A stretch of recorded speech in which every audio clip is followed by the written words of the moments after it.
La France n'a pas encore atteint le point de rupture qui a entraîné le Royaume-Uni et le Canada dans la chute, mais tous les signaux d'alerte sont là. Alors comment expliquer que 3 pays aussi puissants et différents que le Royaume-Uni, le Canada et la France suivent, malgré leurs spécificités, une trajectoire presque identique ? Parce qu'au-delà des discours politiques, c'est une même logique économique et idéologique qui s'impose, celle du déclin organisé. Un plan en 6 étapes qui permet de détruire un pays en profondeur, d'en tirer tout ce qu'il est encore possible et de le vendre au plus offrant.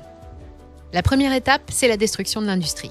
Ça commence avec les délocalisations, souvent justifiées au nom de la compétitivité. L'État accompagne le mouvement, subventionne les plans sociaux, accepte les fermetures d'usines sans réelle contrepartie.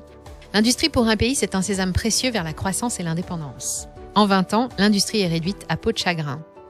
Elle ne représente plus que 11% du PIB en France contre 25% en Allemagne. Pour compenser la désindustrialisation, on mise sur la rente foncière. C'est la deuxième étape pour flanquer un pays par terre, faire flamber l'immobilier. Les taux d'intérêt bas alimentent la bulle, les propriétaires s'enrichissent, les jeunes générations s'endettent. Dans les 3 pays, l'immobilier devient la locomotive d'une économie qui ne produit pas. Ensuite, le troisième ingrédient du déclin programmé, importer artificiellement de la croissance. On ouvre largement les frontières à l'immigration, pas pour des raisons humanitaires ou sociales, mais pour soutenir la demande, pour faire tourner les services à bas coût et pour compenser le vieillissement démographique. En parallèle, les politiques d'endettement public et privé entretiennent l'illusion de la prospérité. C'est exactement où nous en sommes. La 4e étape, c'est privatiser les services publics. Mais pas n'importe comment. Santé, énergie, transport et éducation. Tout ce qui fonctionne bien dans ces secteurs est peu à peu transféré au privé. Officiellement pour gagner en efficacité, en réalité pour générer des profits à court terme. Et c'est aussi un moyen de faire croquer les copains. C'est ainsi qu'on se retrouve surveillé sur nos routes par des agents privés, que la signalisation ferroviaire a été confiée aux Japonais et que EDF a dû fournir l'Europe entière pendant 15 ans à prix cassé. Pour mettre un pays par terre, il faut décourager la jeunesse le plus vite possible. Pour ça, rien de mieux que l'endettement. Le coût des études explose et les logements sont hors de prix. 40% des étudiants en grande école ont souscrit des prêts, ils sont 8% dans les universités et plus de 300 000 chaque année à faire la même chose. Le cycle est verrouillé, les jeunes travaillent plus, gagnent moins et entrent dans la vie active en croulant déjà sous les charges. Enfin, vient la dernière étape, la culpabilisation. Si le système ne fonctionne pas, c'est parce que les citoyens vivent au-dessus de leurs moyens. Et je sens d'ici qu'une question vous brûle les lèvres, la plus légitime de toutes les questions, mais pourquoi ? Qui pourrait en vouloir à une économie au point d'organiser sa destruction ? C'est que si le système marche aussi mal pour la majorité, rassurez-vous, il fonctionne à merveille pour une minorité. Laissez-moi vous les présenter. Les premiers gagnants, ce sont les responsables politiques eux-mêmes. Depuis des années, une bonne partie de députés, ministres et hauts fonctionnaires sont multipropriétaires. Dans un modèle où l'immobilier flambe, ils s'enrichissent sans rien avoir à faire. C'est mécanique. Et quand les services publics reculent pour la majorité, les enfants de cette minorité accèdent aux meilleures écoles privées, aux soins de qualité et aux opportunités protégées. Les dirigeants politiques et élus pilotent le système, mais ne le subissent jamais. Ceci explique pourquoi ils vivent à des kilomètres de la vie réelle. Avec eux sur la liste des privilégiés viennent ensuite les grandes entreprises. La désindustrialisation ne les a pas affaiblis, elle les a libérés. En externalisant la production à l'étranger, elles réduisent les coûts et maximisent les marges, elles échappent aux contraintes sociales et aux impôts et jouissent de plus de flexibilité. Grâce à une main-d'œuvre étrangère moins coûteuse, elles maintiennent la pression à la baisse sur les salaires français au nom de la compétitivité. La France a encore le temps, mais les 10 prochaines années vont être décisives. 10 ans, c'est loin, mais pas tant que ça. Après Paris, Londres a annoncé à son tour vouloir reconnaître l'État de Palestine, une dynamique qui pourrait conduire à une mise sous tutelle des Palestiniens et paradoxalement à une très grande victoire pour Israël. Explication d'Édouard Chano. Après la France, le Royaume-Uni, Londres menace de reconnaître l'État de Palestine en septembre, sauf si Israël prend 3 engagements, a annoncé Keir Starmer le 29 juillet. Je peux confirmer que le Royaume-Uni reconnaîtra l'État de Palestine lors de l'Assemblée générale des Nations unies en septembre, à moins que le gouvernement israélien ne prenne des mesures substantielles pour mettre fin à la situation effroyable à Gaza, n'accepte un cessez-le-feu à Gaza et ne s'engage à une paix durable de long terme avec une solution à 2 États. Cela inclut de permettre à l'ONU de réapprovisionner Gaza et qu'il n'y aura pas d'annexion en Cisjordanie. Le président de l'autorité palestinienne, Mahmoud Abbas, a salué l'annonce de Londres, tandis que le département d'État américain, fidèle soutien d'Israël et clé de la pacification de la région, a dénoncé une initiative improductive et inopportune et un coup de publicité qui menacerait les efforts diplomatiques délicats visant à mettre fin au conflit. De son côté, Israël a accusé l'initiative de renforcer une illusion et Benjamin Netanyahou a accusé Starmer de récompenser le terrorisme du Hamas. Une accusation d'un grand cynisme puisque le Premier ministre israélien a permis pendant des années, rappelons-le, le financement du Hamas pour neutraliser le Fatah et l'OLP qu'il considérait comme des menaces plus immédiates, comme l'a notamment révélé le journaliste Charles Hinderlin. Cette nouvelle communication européenne, après l'annonce le 24 juillet dernier par Emmanuel Macron de la reconnaissance en septembre de l'État palestinien, coïncide avec l'émotion grandissante à travers le monde face à la terrible famine qui sévit dans l'enclave de Gaza. Elle intervient aussi en pleine conférence internationale au siège de l'ONU à New York sur la solution à 2 États présidée par la France et l'Arabie Saoudite. Pour l'heure, 142 des 193 États membres de l'ONU reconnaissent l'État de Palestine. Si la guerre nucléaire éclate entre la Russie et les pays de l'OTAN, c'est une guerre qui durera moins d'1 heure. Vous voyez, c'est environ 50 minutes. Ah ouais, d'accord. Voilà. Et ça, les gens ne l'ont pas du tout pensé. Alors, quand on voit par exemple Macron ou l'Allemagne qui veulent multiplier le budget militaire par 4 ou 5, c'est de la folie, ça ne sert à rien. Ça ne sert à rien parce que ce n'est pas une question de moyens financiers, c'est une question de niveau dans la technologie. Or, les Russes, pour moi, ont actuellement à peu près 30 ans d'avance sur les équipements qu'il y a dans l'Union européenne. Donc, c'est pratiquement irrattrapable. Ce n'est plus la ruée vers l'or, c'est la frénésie du gaz de schiste. Sur les paysages de Pennsylvanie, les puits se comptent désormais par centaines et un nouveau procédé a fait son apparition, la fracturation hydraulique. Pour aller chercher le gaz emprisonné dans la roche à 1500 mètres sous terre, il faut créer de mini-séismes mais aussi injecter beaucoup de produits chimiques. Et malheureusement, ces produits, les habitants les retrouvent parfois dans les nappes phréatiques.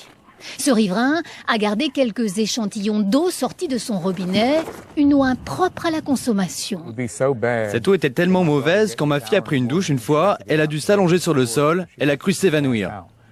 Un procès est en cours contre la compagnie gazière et comme si elle reconnaissait déjà ses torts, cette entreprise livre chaque semaine aux riverains de l'eau potable, ce qui n'atténue guère la rancœur des habitants. Ah, vous savez, c'est vraiment dégueulasse la façon dont ils nous traitent. Quant à ces agriculteurs, ils regrettent amèrement d'avoir loué leurs terres à une compagnie gazière. Leurs vaches sont désormais en quarantaine.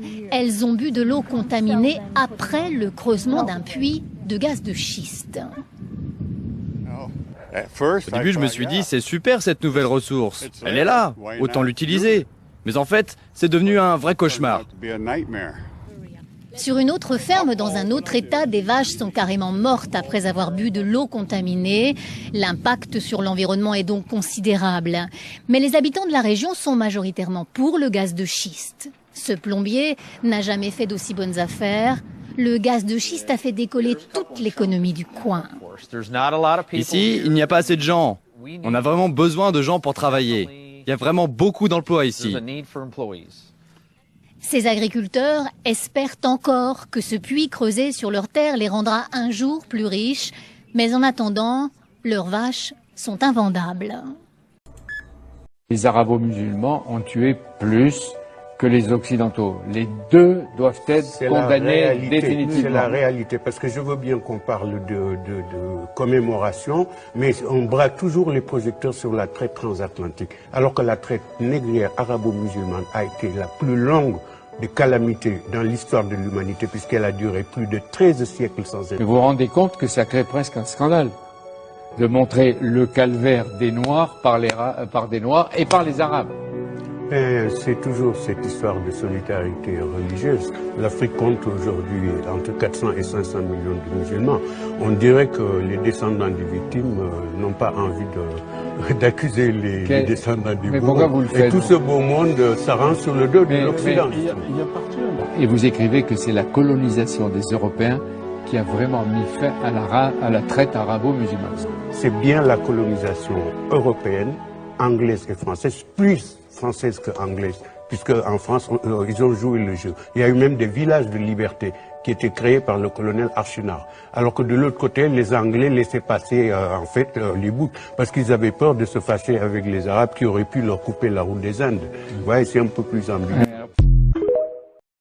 Et malgré les divers efforts de certains pays de la communauté internationale, notamment l'Afrique du Sud, avec la plainte qu'elle a déposée devant la Cour internationale de justice, où il a été indiqué que nous assistons à un possible ou plausible génocide, cela n'a pas empêché Israël de recourir encore et encore aux mêmes méthodes, à la même façon de faire la guerre, non seulement contre le Hamas, mais contre l'ensemble de la population palestinienne. Je pense donc que c'est un cas très fascinant, tant sur le plan juridique que sur les plans politiques, moral et éthique.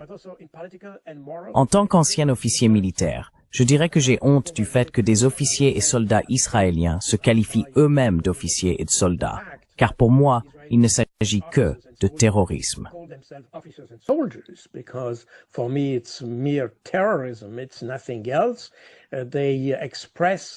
Ce n'est rien d'autre. Ils expriment une sorte de joie à tuer des enfants et des choses de ce genre. Et pas seulement maintenant, d'ailleurs. Il y a environ 10 ans, et même avant, nous avons eu des témoignages de soldats disant qu'ils tuaient ou tiraient sur des enfants à Gaza juste pour s'amuser. Juste pour s'amuser. Il y a eu un cas célèbre, je crois que c'était en 2009, où un groupe d'enfants jouant sur la plage à Gaza a été tué par des soldats israéliens. Et ils ont dit, eh bien, nous ne savions pas quoi faire, alors pour s'amuser, nous les avons tués. C'est quelque chose que nous n'avons jamais vu dans l'histoire. Je pense que même pendant la Seconde Guerre mondiale, dans les camps de concentration, les gens ne tuaient pas pour s'amuser. C'était méthodique.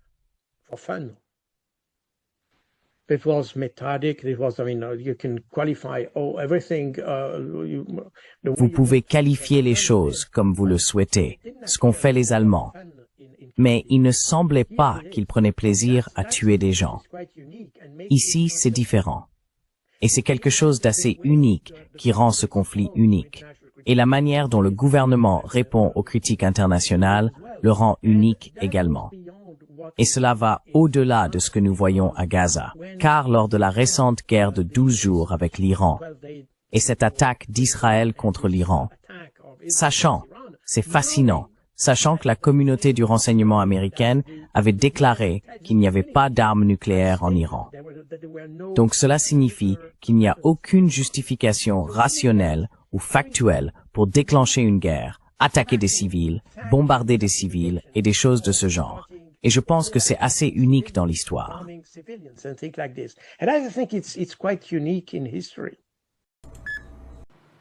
Alors oui, la grande pétition lancée par les patriotes sur le Frexit, elle est lancée. Voilà, donc vous allez sur le site les-patriotes.fr et vous allez signer la grande pétition nationale pour le Frexit. Voilà, allez-y, faites-le, c'est important.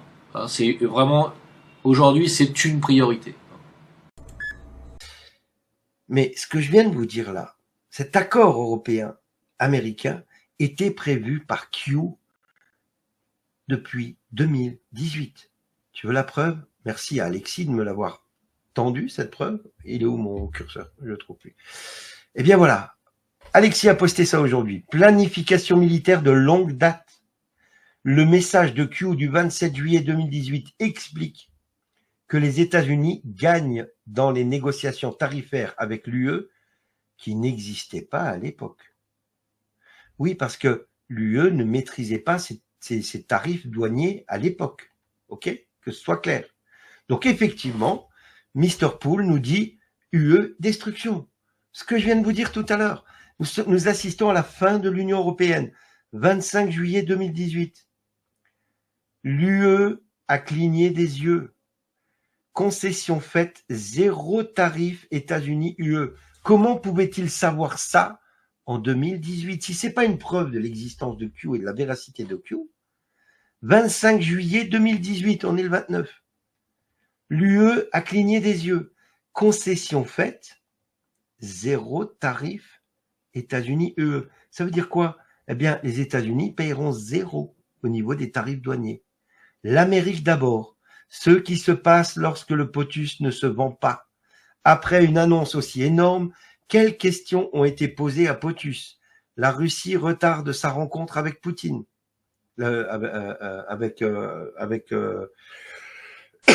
avec Trump. Pourquoi? Parce qu'ils vont tuer l'Union européenne et c'est la Russie qui va nous aider à ouvrir les yeux.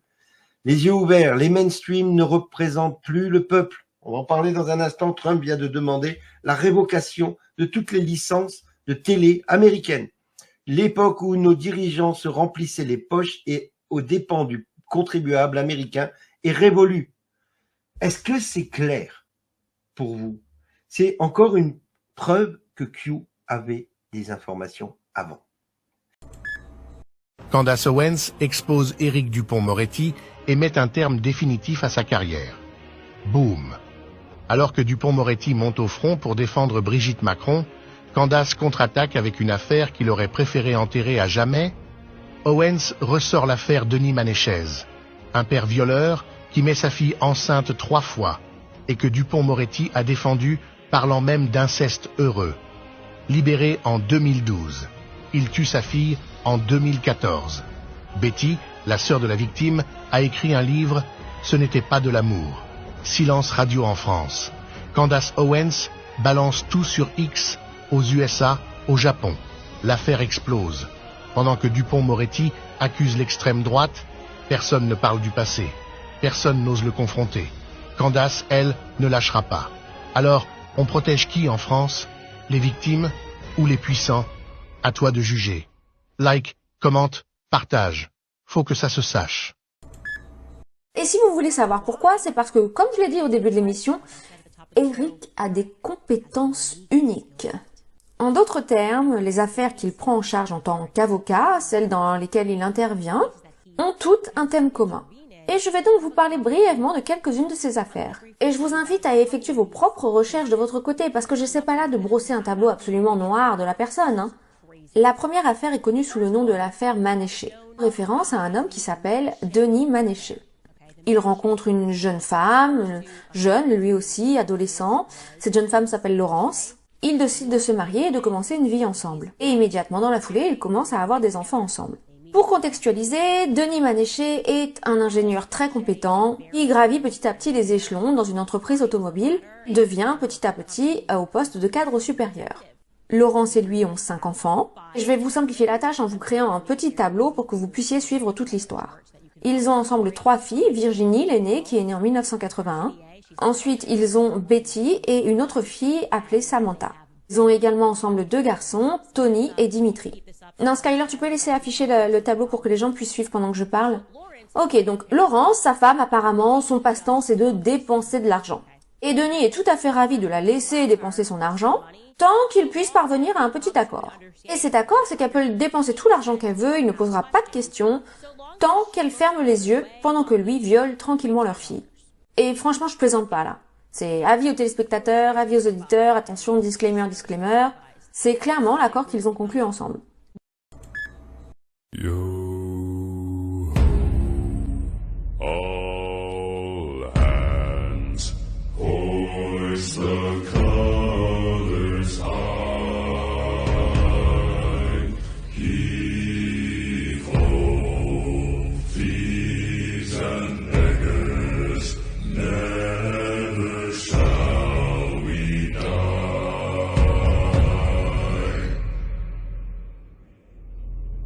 Now some have died and some are alive, and others sail on the sea.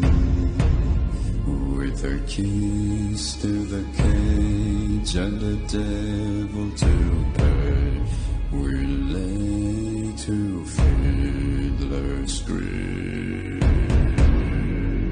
Yo.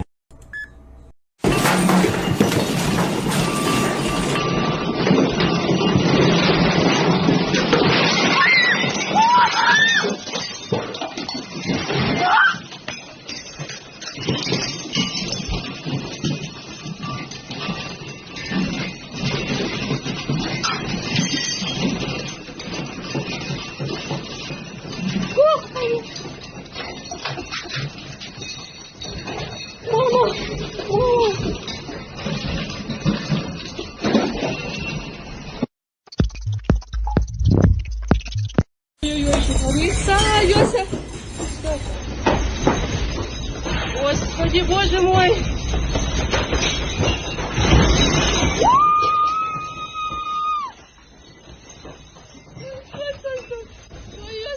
Стой, Господи, боже мой! Когда успокоится все, Господи! Ой-ой-ой-ой-ой-ой-ой-ой! Васечка мой маленький, Васечка! Сейчас пойдем, подожди.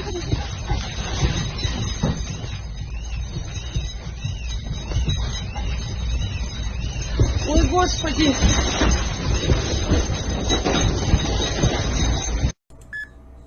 Voilà. Alors, la base des sous-marins nucléaires russes a été gravement endommagée par le séisme, justement. Je vous ai dit, à votre avis, qu'est-ce qui s'est passé? Quel est le point chaud de l'embrasement de la faille du Pacifique? Hein? Le point chaud, c'est en Russie, 8,7 sur l'échelle de Richter, et ce point chaud, il est exactement à l'endroit où il y a la base des sous-marins nucléaires russes. Marrant, hein? Quelle malchance pour la Russie, quand même! Alors, moi, je peux le dire clairement, c'est un truc qui a été complètement fait de main d'homme. Complètement. C'est impossible que toute la faille pacifique s'embrase avec un point chaud à cet endroit-là. C'est impossible que ce soit naturel. La base des sous-marins nucléaires russes a été très gravement endommagée. Le séisme fait peser un risque d'inondation sur les quais où sont amarrés les sous-marins. Voilà. Donc, vous avez ici la preuve absolue que c'est quelque chose qui a été déclenché. Nous avons donné à tous les Européens la possibilité de se faire vacciner. Quant à toi, Emmanuel, je vais te dire pour la première fois en 7 ans ce que je pense sincèrement de toi. Tu n'es qu'un petit monarque de pacotille, jouant à Louis XIV dans les dorures de l'Élysée pendant que son royaume part en lambeaux. Un Jupiter en carton-pâte, enfant pourri gâté de la République, qui préférerait faire atomiser la France plutôt que d'admettre un seul instant que son trône vacille sous le poids de son incompétence flagrante. Emmanuel, tu n'es qu'un garnement capricieux qui confond la France avec sa chambre d'enfant, piétinant la démocratie comme un jouet qui l'ennuie. Contemple ton œuvre, pathétique héritier des banquiers, toi qui as traversé la vie comme on traverse un salon, les pieds posés sur le tapis rouge déroulé par ses serviteurs de chez Rothschild. Tu penses avoir mérité ton trône parce qu'on t'a dit depuis la naissance que tu étais exceptionnel, petit prince de Léna, qui prend ses désirs de grandeur pour une légitimité divine. Écoute-toi déblatérer, t'es en même temps nauséeux, jouant avec les contradictions et le destin du monde comme un clown triste ayant perdu son public. Tu promets tout et son contraire, changeant d'avis comme de chemise Dior, pendant que tu contemples ton peuple crever avec la compassion d'un robot défectueux. Qu'il traverse la rue, croasse-t-il de son perchoir doré, lui qui n'a jamais traversé que des antichambres dorées. Te voilà maintenant, petit dictateur en herbe, qui se prend pour un chef de guerre parce qu'il s'imagine que bombarder les Russes est aussi simple que d'inonder les gilets jaunes de lacrymo avec la jubilation perverse d'un enfant qui arrache les ailes d'une mouche. Mais la violence, tu ne la connais que par procuration, protégée derrière tes cordons de CRS pendant que tu théorises la guerre derrière ton bureau. Regarde comme tu t'agites, petit pantin du CAC 40, utilisant chaque crise, chaque tragédie comme une occasion malsaine de dresser ton peuple récalcitrant. Emmanuel, tu n'es qu'un préfet de pensionnat, se croyant chef de guerre et dramatisant chaque contrariété pour asseoir son autoritarisme de façade. Et s'ils cherchent un responsable, dites-leur chaque jour, vous l'avez devant vous. Le seul responsable de cette affaire, c'est moi. S'ils veulent un responsable, il est devant vous. Qu'ils viennent le chercher. Mais ton narcissisme pathologique commence à se fissurer, n'est-ce pas? Sous le vernis de l'arrogance, on devine la panique de l'enfant gâté qui réalise que peut-être cette fois-ci, Tata République et Maman Brigitte ne pourront pas le sauver. Alors tu t'accroches à ton fauteuil comme à une bouée de sauvetage, incapable d'entendre les hurlements de la rue qui réclament ton départ, trop occupé à admirer le reflet de ton biceps photoshopé dans les miroirs de Versailles. Mais maintenant que l'algorithme bug, eh bien tu tournes en boucle, répétant sans cesse et inlassablement les mêmes éléments de langage, pendant que la France réelle, celle que tu n'as jamais connue, se meurt sous les coups de ta gouvernance autistique.